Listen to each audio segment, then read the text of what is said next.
এদিকে সুপারস্টার দেবকে নিয়ে নতুন করে শুরু হয়েছে রাজনৈতিক আলোচনা। মমতা বন্দ্যোপাধ্যায়ের বিরুদ্ধে বিতর্কিত মন্তব্য করে তৃণমূল থেকে পদত্যাগের পর শুভেন্দু অধিকারীর সঙ্গে দেখা করে তার পা ছুঁয়ে ক্ষমা চাইবার ঘটনাকে ঘিরে উত্তাল পশ্চিমবঙ্গের রাজনীতি। শুভেন্দুর দলে যোগ দিলেন দেব।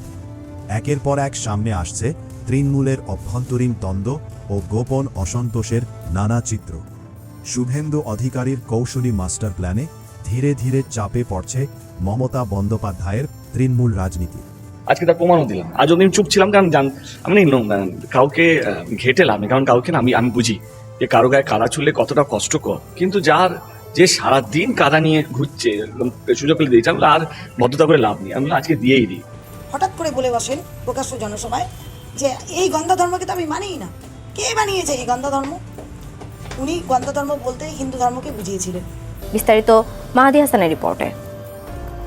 প্রিয় দর্শক, আমরা সবেমাত্র একটি চাঞ্চল্যকর তথ্য জানতে পেরেছি।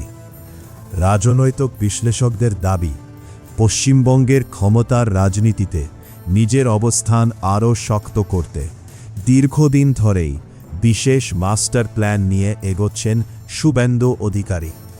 ধীরে ধীরে তৃণমূলের প্রভাবশালী নেতাকর্মীদের নিজের দিকে টেনে নিচ্ছেন তিনি। এবার সেই আলোচনায় নতুন করে যুক্ত হয়েছে সুপারস্টার দেবের নামও। বিভিন্ন মহলে গুঞ্জন উঠেছে শুভেন্দু অধিকারীর সঙ্গে যোগাযোগ করে অতীতের নানা বিষয় নিয়ে নিজের অবস্থান ব্যাখ্যা করেছেন দেব। এইটা শুভেন্দুদা কি করে পেলো? তার মানে কি শুভেন্দুদার সঙ্গে এডিসি ভাই ডাইরেক্ট লিঙ্ক আছে, কি যা যা ডকুমেন্ট এখান থেকে হচ্ছে? এবং আমার মনে হয় এটা দুঃখজনক। এবং শুভেন্দুদার মতন এত পোড় খাওয়া রাজনীতিবিদ, এবং আমি সকালে মেসেজও করেছি শুভেন্দুদাকে, এটা কি দরকার ছিল এইসব? কারণ আমাকে তো রিপ্লাই করতে হবে আলটিমেটলি। এমনকি রাজনৈতিক ভবিষ্যৎ নিয়ে নাকি নতুন সিদ্ধান্তের ইঙ্গিত দিয়েছেন তিনি। অন্যদিকে শুভেন্দু অধিকারী আবারও মমতা বন্দ্যোপাধ্যায়কে ঘিরে বিস্ফোরক মন্তব্য করেছেন। তার অভিযোগ, তৃণমূল সরকারের আমলে একের পর এক দুর্নীতি ও অনিয়মে রাজ্যের ভাবমূর্তি ক্ষতিগ্রস্ত হয়েছে। এমনকি তিনি মমতাকে গরুচোর বলে আখ্যা দিয়েছেন। মমতা চোর, মমতা চোর, মমতা চোর, মমতা চোর। ওইটা দেগঙ্গায় গিয়ে বলছে, পুলিশকে দেখলে চোর বলছে। এবার গরু চুরি ইস্যুতে মুখ খুলেছেন সুপারস্টার দেব। প্রিয় দর্শক, চলুন কথা না বাড়িয়ে দেব কি বলছেন এ বিষয়ে বিস্তারিত দেখে নিই। তার আগে দর্শক, আপনাদের কাছে ছোট্ট একটি অনুরোধ, চ্যানেলটিতে নতুন হয়ে থাকলে অবশ্যই চ্যানেলটি সাবস্ক্রাইব করে বেল বাটনটি অন করে সম্পূর্ণ ভিডিওটি দেখতে থাকুন। তো চলুন মূল ভিডিও শুরু করা যাক। সবচেয়ে বড় কথা যে 3 বছর ধরে, যবে থেকে আমার এডিসি হয়েছে, যবে থেকে হিরণ এই অঞ্চলে আসছে, ঘাটাল ঢুকতে ছিল, তবে থেকে নাকি আমি গরুচোর নিয়ে বলছে।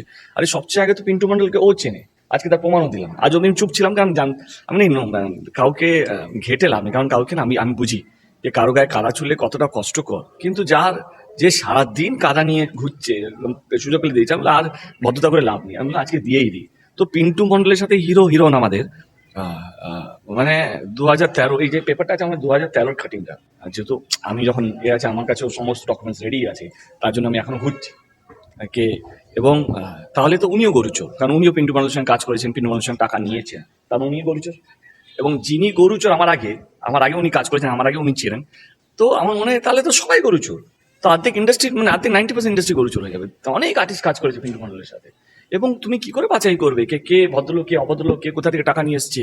আজকে আমার মনে হয় কি, এই যে কোনোভাবে আক্রমণ করা, এই যে উল্টো পাল্টো কথা বলা, মিথ্যে কথা বলা ভোটের জন্য, জেতার জন্য, আমি তার বিরুদ্ধে। আমি আজ অব্দি চুপ করেছিলাম, কারণ আমার মনে হচ্ছিল কি ছাড় না, আমি আমারটা সামলে নেব, ঠিক আছে। আমি 3 বছর ধরে এই কেসের মধ্যে যুক্ত আছি। যখনই আমি কোনো কিছু করি, তখনই আমাকে একটা লেটার পাঠিয়ে দেওয়া হয় তদন্ত এসেছে। আমি আজ অব্দি কোনোদিন ডেট চাইনি। এবার তো বুঝতে পারলে কেন ডেট চাইনি, কারণ আজকে মোটামুটি শুভেন্দুদাই ক্লিয়ার করে দিল কি আমার এর সঙ্গে কোনো যুক্ত নেই, আমি এর সঙ্গে কোনো কেসের মধ্যে যুক্ত নেই। তো থ্যাংক ইউ শুভেন্দুদা এই জিনিসটা ক্লিয়ার করার জন্য, কারণ আজকে আমিও হালকা হলাম। আমিও আমার যারা ফ্যান, আমার ভোটার, আমার পরিবার, আমার শুভচিন্তক, আমার কাছের মানুষ, আমাকে যারা আইডল হিসেবে ভাবে, তাদের কাছে আমি এতদিন ধরে, যে 3 বছর ধরে যে আটকিয়েছিলাম, যে কথা বলতে পারছিলাম না কেসটা নিয়ে, যেহেতু আমি শুনেছি তদন্ত যখন কোনো কেসের হয়, তখন ওই কেসটা নিয়ে কিছু বলা উচিত না। তদন্তে কোথাও যেন হ্যাম্পার হবে। কিন্তু আজকে শুভেন্দু তো আমার সেই সুযোগটা করে দিয়েছে কি আজকে আমি মন খুলে কথা বলতে পারি কে কেসটা কি এবং কে সে পিন্টু মণ্ডল। এবং পিন্টু মণ্ডলের সঙ্গে শুধু আমি একা না, আমার মনে হয় হিরো হিরোন তো আগে আছে আমাদের, এবং যত বড় সুপারস্টার আছে নাম বলো না, আমি নাম নিতে চাইছিলাম, জিদ্দা হোক, যিশুদা হোক, শুভশ্রী হোক, পায়েল হোক, সবাই এক চিঠিয়ে কাজ করেছে। তো আজকে জাস্ট বিকজ আমি পলিটিশিয়ান বা একটা দলে হয়ে কাজ করছি বা একটা দলের সাংসদ, তো আমাকেই গরুচোর বলা হচ্ছে এবং প্রমাণ এখনো অব্দি করতে পারেনি। এবং আমার সত্যি খুব খারাপ লাগলো, দুঃখজনক লাগলো। হিরণকে বাঁচানোর জন্য শুভেন্দু এতটা নিচে নামতে হবে। আমি শুভেন্দুকে ভাবি, মুখ্যমন্ত্রী হিসাবে ভাবি কি ভাই যদি বিজেপি যদি কোনো দিনও যদি জিতে, তো সেই দিনে হয়তো শুভেন্দুর সুযোগ আছে মুখ্যমন্ত্রী হওয়ার। কিন্তু এই ছোট ছোট জিনিসগুলোকে একটা হিরণের মতন ক্যাডারকে বা প্রার্থীকে, যেখানে কোনো বিজেপি বড় নেতা সাপোর্ট করছে না, এখানকার দলের নেতা নেত্রীরা সাপোর্ট করছে না, দলের কর্মীরা সাপোর্ট করছে এবং বিজেপির ভোটাররা সাপোর্ট করছে না, তারাও বলছে এবার প্রথমবার ভোট টিএমসিকে দেবো, তারা সাপোর্ট করছে না। সেখানে যেহেতু শুভেন্দু দাকে টিকিটটা দিয়েছে, শুভেন্দু দার দায়িত্ব হিরণকে জেতাতেই হবে, তার জন্য এত কিছু করা আমার মনে হয় সেটা দুঃখজনক। মানুষের উপরে ছেড়ে দিন, আর মাত্র একটা দিন বাকি, পরশু দিন ভোট। এবার মানুষকে বেছে নিতে দিন। এবং আজকে সত্যি আমি হাত জোর করে ধন্যবাদ জানাবো শুভেন্দু অধিকারীকে, কি আজকে আমি সত্যি মন খুলে কথা বলতে পারবো। কারণ 2.5 বছর ধরে যে নিজের মধ্যে যে চাপা ছিল কি আমি কি কেসে আছি, কেন আছি, কে সে পিন্টু মণ্ডল, কিভাবে আমাকে জড়ানো হলো, কেনই বা আমাকে জড়ানো হলো। মমতা চোর, মমতা চোর, মমতা চোর, মমতা চোর, ওইটা দেগঙ্গায় গিয়ে বলছে পুলিশকে দেখলে চোর বলছে। তৃণমূল কংগ্রেস যতদিন থাকবে এই রাজ্যে কখনোই আমাদের খবরের অভাব হবে না, কখনোই নাটকের অভাব হবে না, কখনো দ্বিচারিতার অভাব হবে না। হেরে গেছে তৃণমূল, ময়দান ছেড়ে পালিয়ে গেছে তৃণমূল, তারপরেও তাদের নাটক যেন শেষ হচ্ছে না।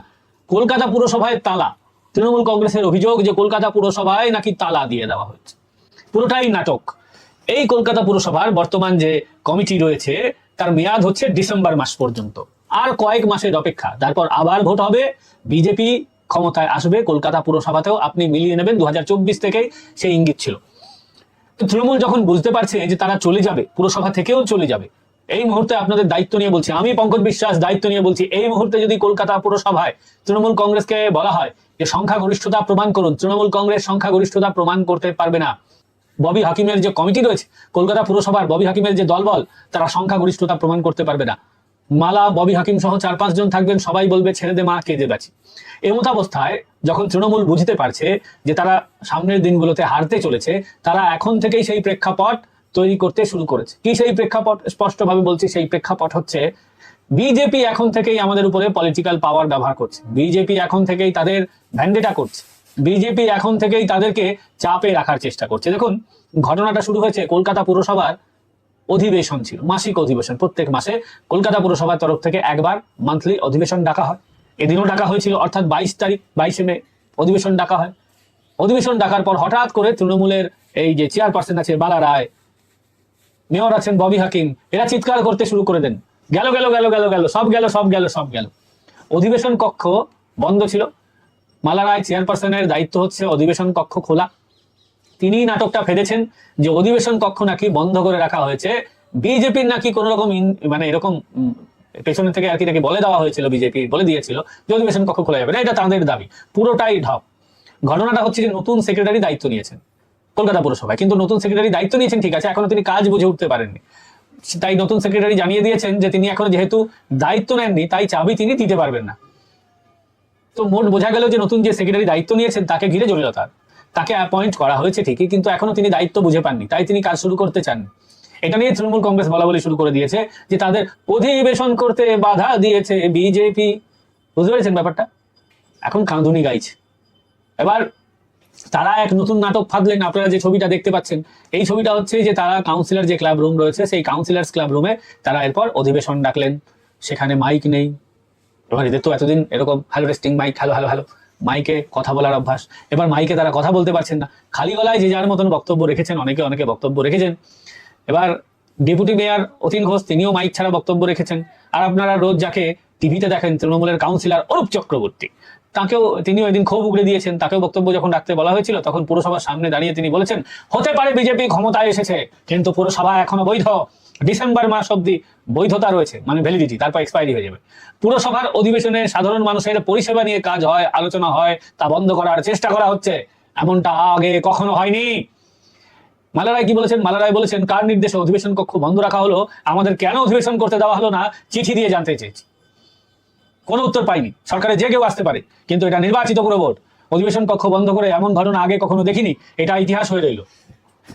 তো তাদের আমি বলি, মালাদি, অরূপ বাবু, ববি, হাকিম, আপনাকে জানাব বলবো না সাহেব বলবো না কি বলবো আমি বুঝতে পারছি না। তো শ্রীমান আমি বলি ভারতীয় সংস্কৃতি হিসেবে, শ্রীমান ববি হাকিম, আপনাদের তো জানা উচিত আপনারা এই 15 বছরে যে পরিমাণ তোলা তুলেছেন, যে পরিমাণ কাটমানি খেয়েছেন, যে পরিমাণ সিন্ডিকেটবাজি করেছেন, তাতে এই পরিষেবা দেওয়ার কথাটা আপনাদের মুখে কখনোই মানায় না। তো প্রিয় দর্শক, এতক্ষণ আমাদের সাথে থাকার জন্য আপনাদের অসংখ্য ধন্যবাদ। আর হ্যাঁ, আজকের এই প্রতিবেদন হতে আপনারা কি বুঝতে পেরেছেন তা অবশ্যই আমাদের কমেন্ট করে জানাতে ভুলবেন না। আজকের মতো এখানেই বিদায় নিচ্ছি, দেখা হচ্ছে পরবর্তী কোনো একটি আপডেট নিয়ে। ভালো থাকবেন সবাই, ধন্যবাদ সবাইকে।